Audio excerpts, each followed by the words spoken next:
வணக்கம். இன்றைய முக்கிய செய்திகள். கொளுத்தும் வெயில் வெறிச்சோடிய சுற்றுலா தலங்கள். ரவுடிகளின் வீடுகளில் போலீசார் தொடர் சோதனை. 31 ரவுடிகள் மீது வழக்கு பதிவு. இனி விரிவான செய்திகள்.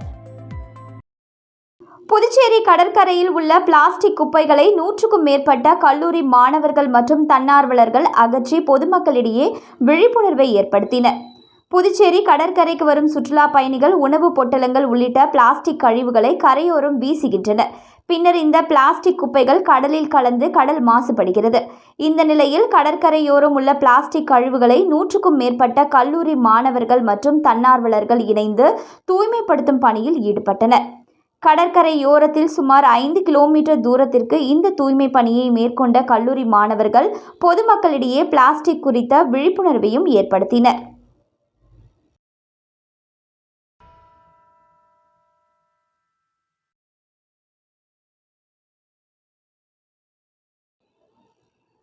புதுச்சேரி முழுவதும் கடந்த 3 நாட்களாக குற்றப்பதிவேடு ரவுடிகளின் வீடு மற்றும் அவர்கள் சுற்றித் திரியும் பகுதிகளில் போலீசார் தீவிர சோதனை செய்ததில் ஆயுதங்கள் வைத்திருந்த 3 பேர், கஞ்சா வைத்திருந்த ஒருவர் என 4 பேரை கைது செய்து 31 ரவுடிகள் மீது தடுப்பு நடவடிக்கையின் கீழ் வழக்கு பதிவு செய்யப்பட்டுள்ளதாக போலீசார் தெரிவித்துள்ளனர்.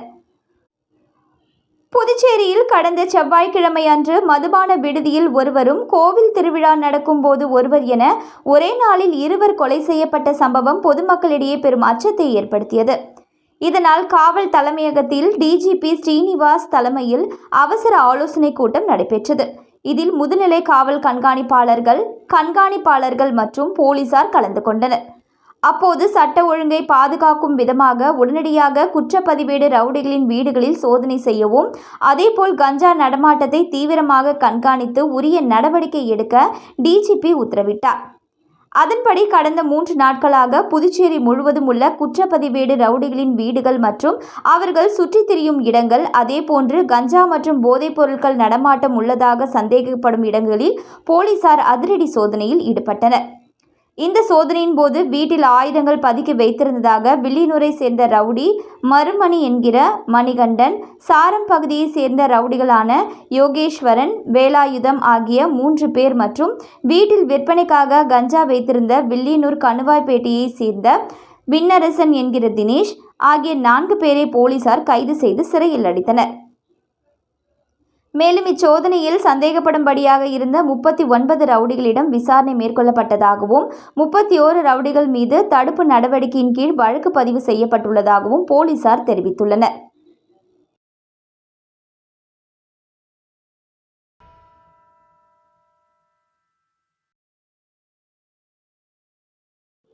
புதுச்சேரி முத்தியால்பேட்டை தொகுதி சப்தகிரி கார்டன் பகுதியில் குடியிருப்போர் நலசங்க பெயர் பலகையை திறந்து வைத்த தொகுதியின் முன்னாள் சட்டமன்ற உறுப்பினர் நந்தா சரவணன். மேலும் கண்காணிப்பு கேமராக்களையும் அப்பகுதி மக்களுக்கு அர்ப்பணித்தார். புதுச்சேரி முத்தியால்பேட்டை தொகுதிக்கு உட்பட்ட சப்தகிரி கார்டன் பகுதியில் குற்ற சம்பவங்களை தடுக்கும் வகையில் குடியிருப்போர் பகுதியில் கண்காணிப்பு கேமரா பொருத்த வேண்டும் என்று அப்பகுதி மக்கள் தொகுதியின் முன்னாள் சட்டமன்ற உறுப்பினர் நந்தா சரவணனிடம் கோரிக்கை வைத்தனர். அவர்களின் கோரிக்கையை ஏற்றுக்கொண்ட திமுக முன்னாள் சட்டமன்ற உறுப்பினர் நந்தா சரவணன் 1 லட்சம் ரூபாய் செலவில் சப்தகிரி கார்டன் பகுதியில் 12 இடங்களில் கண்காணிப்பு கேமராக்களை பொருத்தினார். கண்காணிப்பு கேமராக்களை அப்பகுதி மக்களுக்கு அர்ப்பணிக்கும் நிகழ்ச்சி இன்று நடைபெற்றது. இதில் சிறப்பு விருந்தினராக கலந்து கொண்ட முன்னாள் சட்டமன்ற உறுப்பினர் நந்தா சரவணன் சப்தகிரி கார்டன் குடியிருப்போர் நலசங்க பெயர் பலகையை திறந்து வைத்து கண்காணிப்பு கேமராக்களையும் அர்ப்பணித்தார். தொடர்ந்து அப்பகுதியை சேர்ந்த சுமார் 500க்கும் மேற்பட்ட பெண்களுக்கு பரிசு பொருட்களையும் இலவசமாக வழங்கினார். இந்த நிகழ்ச்சியில் தொகுதியின் முன்னாள் சட்டமன்ற உறுப்பினர் நந்தா சரவணனின் ஆதரவாளர்கள், பொதுமக்கள், பெண்கள் என அனைவரும் திரளாக கலந்து கொண்டனர்.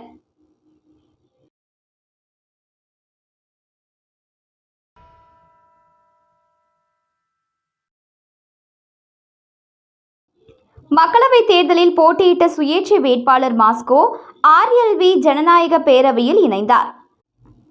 புதுச்சேரியில் நடைபெற்ற பாராளுமன்ற தேர்தலில் சுயேட்சையாக போட்டியிட்ட வேட்பாளர் மாஸ்கோ RLV பேரவையில் இணையும் விழா மாநில அமைப்பாளர் சிவகுமரன் தலைமையில் அட்மின் கோமதி முன்னிலையில் RLV பேரவை நிறுவன தலைவர் RL வெங்கட்ராமன் இல்லத்தில் நடைபெற்றது. சுமை தாங்கி அறக்கட்டளை நிறுவன தலைவர் மாஸ்கோ RLV ஜனநாயக பேரவையின் நிறுவன தலைவர் RL வெங்கட்ராமனை அவரது இல்லத்தில் நேரில் சந்தித்து தான் கடந்த 10 ஆண்டுகளாக வில்லியனூர் தொகுதியில் சுமை தாங்கி அறக்கட்டளை என்கிற ட்ரஸ்ட் நடத்தி வருகிறேன் என்றும் அதன் மூலம் ஏழை எளிய மக்களுக்கு தேவையான உதவிகளை செய்து வந்துள்ளேன். கொரோனா காலத்தில் உத்தரவாகினிபேட் பகுதியில் வசிக்கும் அனைத்து ஏழை எளிய மக்களுக்கு உணவு, அரிசி மற்றும் மளிகை பொருட்களை கொடுத்து உதவி செய்து வந்துள்ளேன் என்றும், கோடை காலத்தில் வெப்பம் தாக்கத்தினால் வெளியில் செல்ல முடியாமல் இருக்கும் கூலி வேலைக்கு செல்லும் தொழிலாளர்கள் குடும்பங்கள் அனைவருக்கும் குடும்பத்திற்கு 10 கிலோ அரிசி வழங்கினேன் என்றும், மக்களவை தேர்தல் நேரத்தில் வாக்குக்கு 500 ரூபாய் மற்றும் 200 ரூபாய் பணம் கொடுத்த வேட்பாளர்களை கைது செய்ய வேண்டும் என்று வில்லியனூர் ஒதியம்பட்டு 4 முனை சந்திப்பில் மறியல் போராட்டம் நடத்தி வாக்காளர்களுக்கு பணம் பொருள் கொடுப்பதை தேர்தல் துறை தடுக்க வேண்டும் என்று மக்களுக்கு விழிப்புணர்வு ஏற்படுத்திய என்னை காவல்துறை கைது செய்தது என்றும் அனைத்து விவரங்களையும் RLV ஜனநாயக பேரவையின் நிறுவன தலைவரிடத்தில் எடுத்து கூறினார். மேலும் சமூக பணியை விரிவுபடுத்துகின்ற வகையில் RLV பேரவையில் இணைந்து செயல்பட விருப்பம் தெரிவித்தார். அதனைத் தொடர்ந்து தனது சுமை தாங்கி அறக்கட்டளையை முழுமையாக கலைத்துவிட்டு தனது நிர்வாகிகள் மற்றும் ஊர் மக்கள் அனைவருடனும் திரளாக வந்து RLV பேரவையில் இணைத்து கொண்டார். மாஸ்கோ அவர்களையும் அவருடன் வந்த வில்லியனூர் மகளிர் அணி தலைவி பரமேஸ்வரி மற்றும் தொகுதி அறக்கட்டளை நிர்வாகிகள், பெரியபேட் ஊர் பொதுமக்கள், முத்துசுவாமி, திருநாவுக்கரசு, எழிலரசி, சங்கரி, அலமேலு மற்றும் நிர்வாகிகள், மகளிர் அணி தலைவி நிர்வாகிகளையும் அந்த ஊர் மக்கள் அனைவரையும் RLV வெங்கட்ராமன் வரவேற்று RLV பேரவையில் தங்களை இணைத்து கொண்டனர்.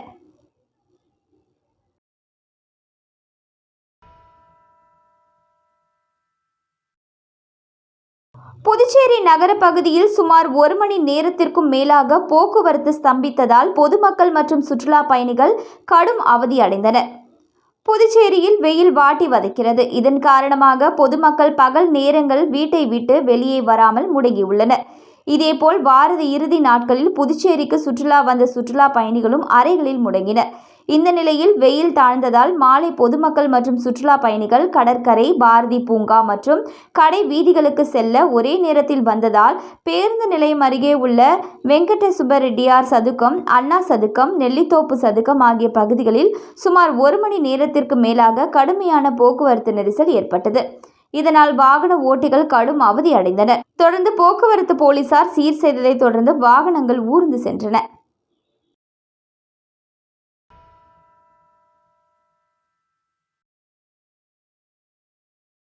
புதுச்சேரியில் சிறுமி படுகொலை செய்யப்பட்டு வீசப்பட்ட இடத்தில் போலீசார் திடீரென சோதனை செய்ததால் பரபரப்பு ஏற்பட்டது. புதுச்சேரியில் கஞ்சா நடமாட்டத்தை முற்றிலுமாக கட்டுப்படுத்தும் வகையில் போலீசார் பல்வேறு பகுதிகளில் திடீர் சோதனையில் ஈடுபட்டு வருகின்றனர். இந்த நிலையில் முத்தியால்பேட்டை காவல் நிலையத்திற்கு உட்பட்ட பாப்பம்மாள் கோவில் சுடுகாடு, பேய் பங்களா, சின்னையாபுரம், டிவி நகர் ஆகிய பகுதிகளில் உள்ள குற்றப்பதிவேடு உள்ள ரவுடிகளின் வீடுகளில் சோதனை நடத்தினர். தொடர்ந்து அப்பகுதியில் கூட்டமாக இருந்த இளைஞர்களின் பாக்கெட்டுகளில் கஞ்சா பொட்டலங்கள் உள்ளதா எனவும் சோதனை நடத்திய போலீசார் அவர்களுக்கு அறிவுரை கூறி மேலும் 9 வயது சிறுமி கொலை செய்யப்பட்டு வீசப்பட்ட வாய்க்காலிலும் போலீசார் சோதனை நடத்தியதால் பரபரப்பு ஏற்பட்டது. தொடர்ந்து அப்பகுதியில் உள்ள பொதுமக்களிடம் சந்தேகப்படும் வகையில் சுற்றித் திரியும் நபர்கள் குறித்து உடனடியாக காவல் நிலையத்திற்கு தகவல் அளிக்கும்படி தெரிவித்தனர்.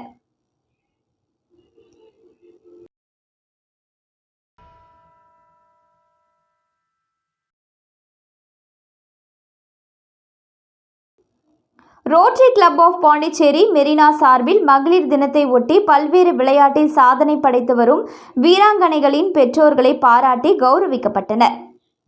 Rotary club of Pondicherry Marina சார்பில் மகளிர் தின விழா வில்லியனூரில் உள்ள விக்டரி ஸ்போர்ட்ஸ் அகாடமியில் நடைபெற்றது. இதில் சிறப்பு விருந்தினர்களாக மண்டலம் 25இன் உதவி ஆளுநர் வாணி மற்றும் மண்டலம் 23இன் உதவி ஆளுநர் திருமாறன் ஆகியோர் பங்கேற்றனர். விழாவில் புதுச்சேரியின் கிராமப்புற பகுதியைச் சேர்ந்த பல்வேறு விளையாட்டில் சாதனை படைத்து வரும் பெண்களின் பெற்றோர்கள் கௌரவிக்கப்பட்டனர். நிகழ்ச்சியை தமிழ்துறை பேராசிரியர் முனைவர் தங்கையன் தொகுத்து வழங்கினார். நிகழ்ச்சியில் ரோட்டரி கிளப் ஆஃப் பாண்டிச்சேரி மெரினாவின் 2023-2024 ஆண்டின் தலைவர், பகுத்தறிவு செயலாளர் தக்ஷணாமூர்த்தி, பொருளாளர் நவ்ரோஜ், 2024-2025 வருங்கால தலைவர் சுகுமார், முன்னாள் தலைவர் ரிட்டையர்டு திரு முத்துராஜுலு உள்ளிட்டோர் கலந்து கொண்டனர்.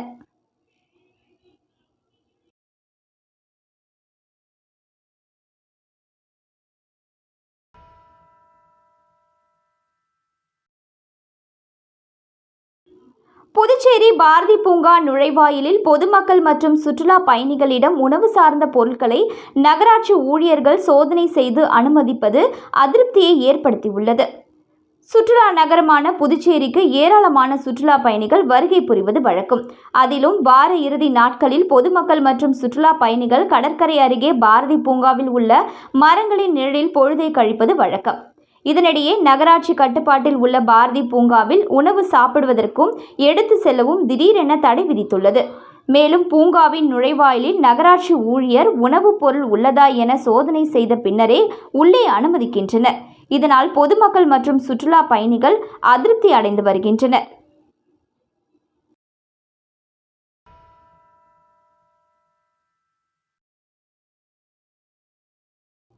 புதுச்சேரி முத்தியால்பேட்டை ஸ்ரீ லட்சுமி ஹயக்ரீவ பெருமாளுக்கு வராகி ஜெயந்தியை முன்னிட்டு சிறப்பு திருமஞ்சனம் நடைபெற்றது. புதுச்சேரி முத்தியால்பேட்டை ராமகிருஷ்ணா நகர் பகுதியில் அமைந்துள்ளது ஸ்ரீ லட்சுமி ஹயக்ரீவ பெருமாள் திருக்கோவில். இந்த திருக்கோவிலில் எழுந்தருளியுள்ள ஹயக்ரீவ பெருமாளுக்கு வராகி ஜெயந்தியை முன்னிட்டு சிறப்பு திருமஞ்சனம் நடைபெற்றது.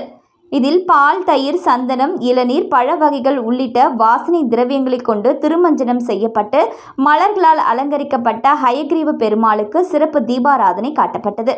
இதில் பக்தர்கள் பலரும் கலந்து கொண்டு பெருமாளை வழிபட்டு சென்றனர்.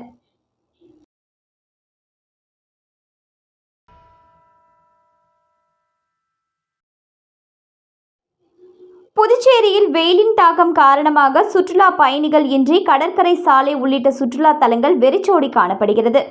புதுச்சேரியில் வெயிலின் தாக்கம் அதிகரித்து காணப்படுகிறது. மேலும் பொதுமக்கள் பகல் நேரங்களில் வீட்டை விட்டு வெளியே வராமல் தவிர்த்து வருகின்றனர். இதனிடையே வார இறுதி நாட்களில் வழக்கமாக கூட்டம் அதிகரித்து காணப்படும். இந்த நிலையில் கடும் வெயிலின் தாக்கம் காரணமாக கூட்டமின்றி வெறிச்சோடி காணப்படுகிறது. குறிப்பாக கடற்கரை சாலை, பாரதி பூங்கா, படகு குழாம் உள்ளிட்ட சுற்றுலா தலங்கள் கூட்டமின்றி வெறிச்சோடி காணப்படுகிறது. மீண்டும் இன்றைய முக்கிய செய்திகள். கொளுத்தும் வெயில், வெறிச்சோடிய சுற்றுலா தலங்கள். ரவுடிகளின் வீடுகளில் போலீசார் தொடர் சோதனை. 31 ரவுடிகள் மீது வழக்கு பதிவு. இத்துடன் இன்றைய செய்திகள் நிறைவடைந்தன. வணக்கம்.